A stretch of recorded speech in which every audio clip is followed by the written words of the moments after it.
दोस्तों, जनवरी 2022 का वह समय जब एक प्रेमिका उस ठंड में अपने प्रेमी के पास फोन करती है और उनसे कह रही होती है कि क्या तुम घर पर हो। लेकिन दोस्तों, उस फोन को उठाती है एक महिला और दोस्तों वह जब पूछती है कि तुम कौन बोल रही हो, तो यहाँ पर जवाब आता है कि वह रुचि चौहान बोल रही है, जो महिला हेड कांस्टेबल है। दोस्तों, जैसे इस नाम को वह महिला सुनती है, उसको काटो तो खून नहीं, लेकिन दूसरी तरफ से न जाने कितनी ही गालियां उस महिला कांस्टेबल को सुनने को मिल रही हैं।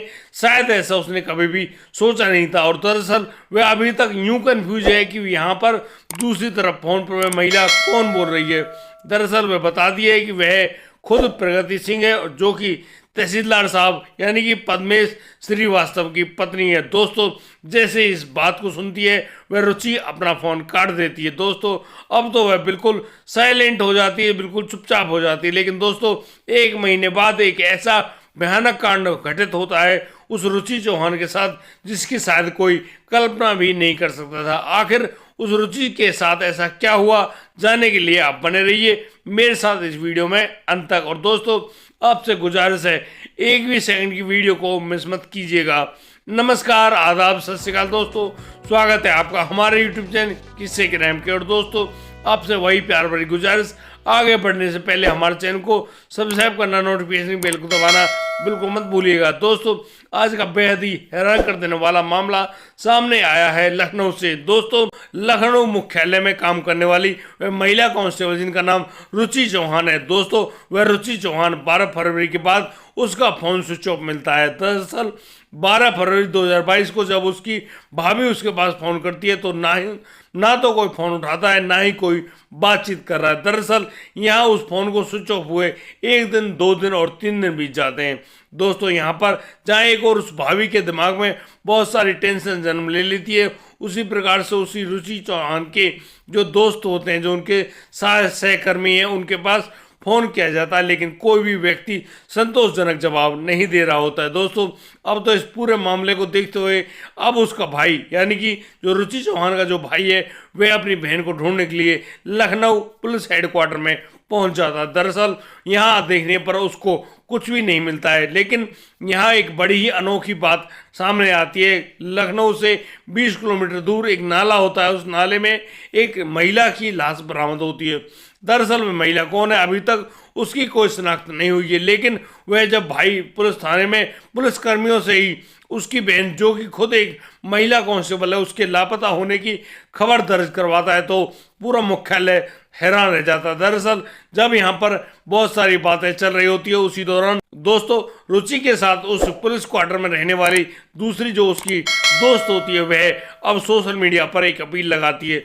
वह सभी दोस्तों से, सभी लोगों से कह रही होती है कि यदि आपको इस जो फोटो, जो यानी कि रुचि चौहान का जो फोटो आप देख रहे हैं, ये महिला कहीं पर मिले तो इसके बारे में हमें जरूर बताइएगा। दोस्तों, अब तो जो यूपी पुलिस है उसकी नाक कटने लगी थी, यानी कि सभी आला अधिकारी परेशान थे कि यार, जो पुलिस दुनिया, जहां पुलिस के पास मदद लेने के लिए आती है, वहीं आज पुलिस दुनिया की मदद ले रही है और उससे पूछ रही है कि उनकी जो महिला पुलिसकर्मी है वह कहाँ पर लापता हो गई।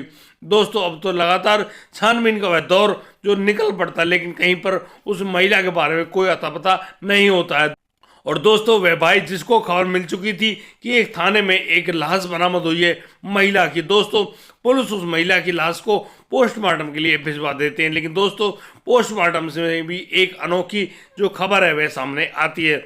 दरअसल तब तक वह भाई भी वहां पहुंच चुका था और बस वह जब अपनी बहन के चेहरे को देख रहा होता है, जो कि बहुत ज़्यादा क्षतिग्रस्त हो गया था, वह कंफ्यूज था, दुखी था कि ये शायद उसकी बहन हो, लेकिन जो पाँव में पहनी हुई पायल थी उसकी वजह से उसकी पहचान साफ जाहिर हो जाती है कि यह उसकी बहन यानी कि रुचि चौहान ही है। दरअसल वह 27 साल की जो रुचि चौहान है, उसके साथ ऐसा दर्दनाक कांड किसने किया, कैसे वह यहाँ पर आई, लेकिन पोस्टमार्टम की रिपोर्ट ने और भी ज़्यादा चौंका कर रख दिया। दरअसल यह पोस्टमार्टम की रिपोर्ट यह भी बताती है कि इस महिला को मारने से पहले इसको बेहोश किया गया, उसके बाद इसकी गला घोटकर हत्या कर दी गई। दोस्तों, ये सारे मामले जब खुलकर आते हैं तो हर कोई भौचक्का रह गया, हर कोई सोचने पर मजबूर है कि आखिर इस रुचि चौहान, जो कि खुद एक महिला कांस्टेबल है, उसके साथ जब ऐसा दर्दनाक कांड हो सकता है तो आम लोगों का क्या हुआ। दोस्तों, अब तो यहाँ पर उनका जो भाई है उनसे पूछताछ हो रही होती है कि क्या तुम जानते हो कि रुचि के साथ क्या क्या बात हो रही थी, क्या रुचि ठीक थी नहीं थी, यानी कि बहुत सारी पूछताछ पुलिस की इस पूछताछ का सामना करने लगा था वह उसका भाई। लेकिन वह जवाब देता है कि उसकी बहन के साथ ऐसी कोई भी दिक्कत परेशानी नहीं थी, न ही उसने हमको इसके बारे में कुछ भी बताया। दरअसल वो भाई अब पूरी कहानी बताने लगता है उस रुचि चौहान की। दोस्तों वह बता दें कि वे बिजनौर के रहने वाले हैं और बिजनौर के रहने वाले जब वह लड़की यानी कि रुचि की यूपी पुलिस में तैनाती हो जाती है यानी कि सिलेक्शन हो जाता है तो वह बहुत ज़्यादा खुश होती है। लेकिन दोस्तों उसकी खुशी का ठिकाना उस समय नहीं होता है कि जब करीब 1 साल बाद ही उसको नीरज गुप्ता नाम के एक जो सहकर्मी होते हैं उससे प्यार हो जाता है और दोस्तों ये लोग साथ में जीने मरने की कस्में खाने लगते हैं। दोस्तों वह रुचि जिसके चेहरे को देखकर सभी लोग खुश थे, बहुत ही सुंदर लड़की, और दोस्तों अब तो नीरज गुप्ता से यह प्यार कर बैठी थी। और दोस्तों जो रुचि चौहान है वह अपने माता पिता से कहने लगी थी कि वह तो सिर्फ शादी करेगी तो नीरज से ही करेगी। और दोस्तों यहाँ अपने माता पिता की जो खुशी को एक साइड में रखकर उसने अपने प्रेमी यानी कि नीरज गुप्ता से शादी कर ली थी। लेकिन दोस्तों जहाँ एक और वह रुचि चौहान सोशल मीडिया पर बहुत ज़्यादा एक्टिवेट रहा करती थी, वह अपने इसी प्रकार के फेसबुक फ्रेंड बनाया करते थे। दोस्तों करीब 1 साल साथ रहने के बाद वह जो रुचि चौहान है वह अब नीरज गुप्ता से अलग रहने का विचार कर रही होती है और वह कोर्ट में एक अपील भी दायर कर चुकी होती है कि उसको उसके पति नीरज गुप्ता से तलाक चाहिए। और दोस्तों इस बात पर वह नीरज गुप्ता भी राजी हो जाता है और वह कहता है कि हाँ रोज रोज के होने वाले उस झगड़े से वह बहुत ही ज़्यादा परेशान है, बस उसको अलग होना। और दोस्तों इसी प्रकार से नीरज गुप्ता और अब वह जो रुचि चौहान है वो एक दूसरे से अलग हो जाते हैं। लेकिन दोस्तों जहाँ वह रुचि चौहान पुलिस हेडक्वार्टर है वहाँ पर रहने लगी थी, वहाँ पर वह एक अपने दोस्त के साथ रहा करती है और बस उनका जीवन गुजरने लगता है। लेकिन दोस्तों रुचि चौहान की फेसबुक के जरिए एक बहुत ही सुंदर लड़के जिनका नाम पद्मेश होता है उनसे दोस्ती हो जाती है। दरअसल यह पद्मेश कोई आम आदमी नहीं है, ये प्रयागराज के तहसीलदार होते हैं। और दोस्तों एक तहसीलदार को फेसबुक फ्रेंड के रूप में पाकर वह रुचि चौहान फूली नहीं समाती थी और दोस्तों अब तो उनका जो ये दोस्ती है वो आगे बढ़ने लगती है। और दोस्तों उस फेसबुक फ्रेंड यानी कि पद्मेश के बारे में जब पुलिस को जानकारी मिलती है अब तो पुलिस पहुंच जाती है प्रयागराज। और दोस्तों प्रयागराज पहुंचने के बाद अब उस पद्मेश को जब पूछताछ के लिए थाने में लाया जाता है, उनसे जब पूछताछ हो रही होती है तो दोस्तों यहाँ पर पहले तो वह तहसीलदार साहब कुछ ज़्यादा नहीं बताते हैं, लेकिन अब तो जब पुलिस की जो कहानी है वह आगे जुड़ने लगती है, उस पूछताछ के तार जुड़ने लगते हैं आपस में। अब तो उस पद्मेश का जो राज है वह खुलने वाला होता है, क्योंकि पुलिस की पूछताछ के आगे तो अच्छे अच्छे लोग अपनी जुबान खोल देते हैं। और दोस्तों अब यहाँ पर पद्मेश बहुत ही अनोखा जो राज है उसको खोल कर लाते हैं पुलिस के सामने। दोस्तों अब पद्मेश यहाँ बता रहे होते हैं कि करीब 2 साल उनकी दोस्ती रही थी फेसबुक पर और दोस्तों ये फेसबुक फ्रेंड कब रिलेशनशिप में बदल गए इनको भी नहीं पता चला। और दोस्तों अब यहाँ पर पद्मेश उस कमरे के बारे में भी बताता है जिस कमरे को उन्होंने रुचि के साथ लिया हुआ था और अक्सर वहाँ पर जाकर रंगरलियाँ मनाया करते थे। दोस्तों पद्मेश बताते हैं कि उनके ऊपर वह जो रुचि है वह शादी करने के लिए बहुत ज़्यादा दबाव बनाने लगी थी।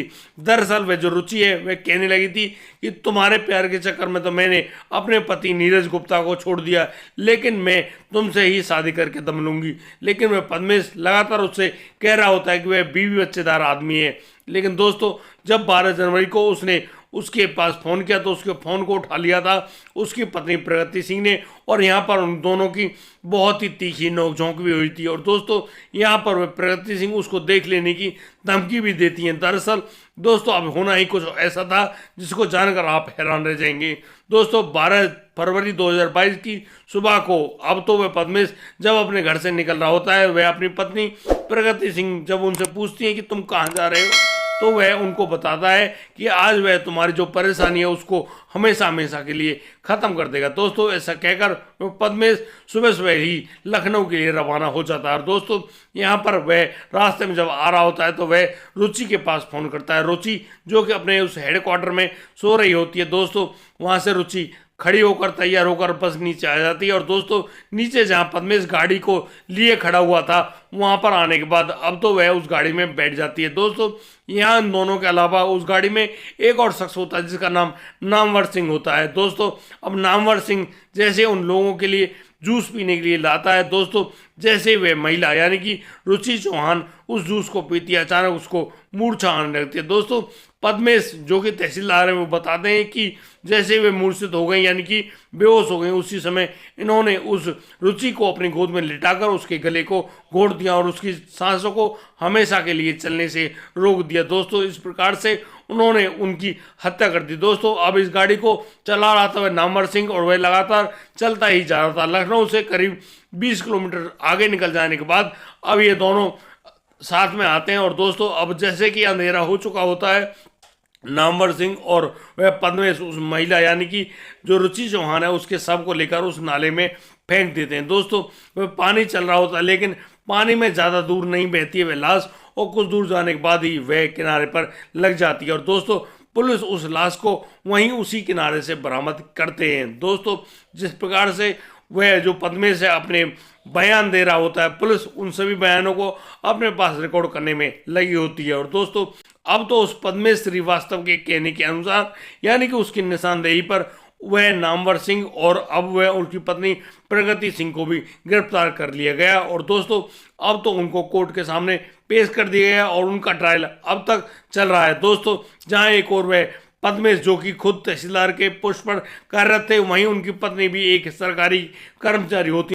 दोस्तों जहां पद्मेश अब अपने प्यार को आगे बढ़ाने लगा था, उसने बिल्कुल भी नहीं सोचा कि उसके घर में उसकी पत्नी यानी कि वह जो प्रगति वह भी मौजूद है और तो और उसके बच्चे भी मौजूद हैं। दोस्तों उस पद्मेश ने बिल्कुल भी नहीं सोचा उन लोगों के बारे में कि उसके जेल जाने के बाद उनके बारे में उनके साथ कौन रहेगा। दोस्तों इस पूरे घटनाक्रम को सुनाने का उद्देश्य किसी को परेशान करना नहीं है, किसी के दिल को ठेस पहुंचाना नहीं है। दोस्तों हमारा केवल एक ही उद्देश्य है कि यदि आपकी शादी हो जाती है और दोस्तों आप अपनी पत्नी के साथ खुश रहते हैं तो आप इस दुनिया के सबसे खुशहाल व्यक्ति हैं, क्योंकि आज जहां यह कलिकाल फैला हुआ है, जहां पर लोग अपनी पत्नी के साथ नहीं दूसरों की पत्नी के साथ खुश रहने का विचार करते हैं, सोचते हैं, समझते हैं, वहीं ये लोग मार भी खा जाते हैं। दोस्तों कभी भी ऐसा काम ना करें, क्योंकि इस प्रकार के किए गए कार्यों का अंजाम हमेशा बहुत ही ज़्यादा खतरनाक होता है। दोस्तों पद्मेश और प्रगति तो दोनों जेल के अंदर चले गए, लेकिन उन नन्हे मुन्ने बच्चों का क्या होगा जिनको वो घर पर छोड़कर आए थे। दरअसल अब उनके साथ होना ही कुछ गलत है, क्योंकि उनको जब मालूम चलेगा कि उनके माता पिता जेल के अंदर बंद हैं तो उन लड़कों उन बच्चों पर क्या बीतेगी। दोस्तों आज के लिए सिर्फ इतना ही, अब दीजिए मुझे इजाज़त, मिलता हूँ कल, लाता हूँ एक और नया अनोखा मामला। तब तक के लिए आप बढ़िया रहें, बेहतरीन रहें, अपना और अपने परिवार का बखूबी ख्याल रखते रहें। जय हिंद, जय भारत।